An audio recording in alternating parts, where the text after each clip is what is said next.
Welcome to our channel. Today we how to download Home Assistant EV Charger Integration, detailed guide step by step clearly.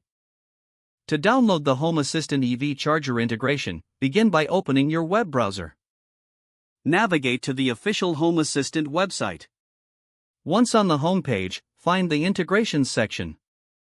You can usually locate this in the top menu or by scrolling down. In the search box, type EV Charger. A list of available integrations will appear.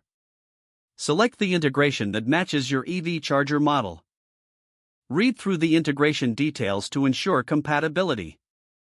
Scroll down to find the installation instructions. Follow the specific prerequisites mentioned for your charger. Now, open your Home Assistant dashboard. Log into your account if you haven't already. On the left sidebar, click on Configuration. Next, select Integrations from the Configuration menu. Click on the Add Integration button located at the bottom right. Type the name of your EV charger integration into the search bar. Select it from the drop-down menu.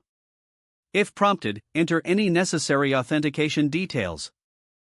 Follow the on-screen prompts to complete the installation. Once installed, navigate back to the Configuration section. From there, click on Devices. Here, you should see your EV charger listed. Click on it to access additional settings and configuration options. Review the options and adjust settings as needed. Once you are satisfied, save your changes. You can now start using your EV charger integration with Home Assistant. Check the dashboard for any available features or controls related to your charger. That completes the process of downloading the Home Assistant EV charger integration. Enjoy the enhanced functionality of your smart home setup. If the page does not load, refresh the browser or try again in a private or incognito window. Make sure you are using the correct email address, then retype it carefully to avoid small typos. Don't forget to like this video and subscribe to our channel for more step-by-step tech guides.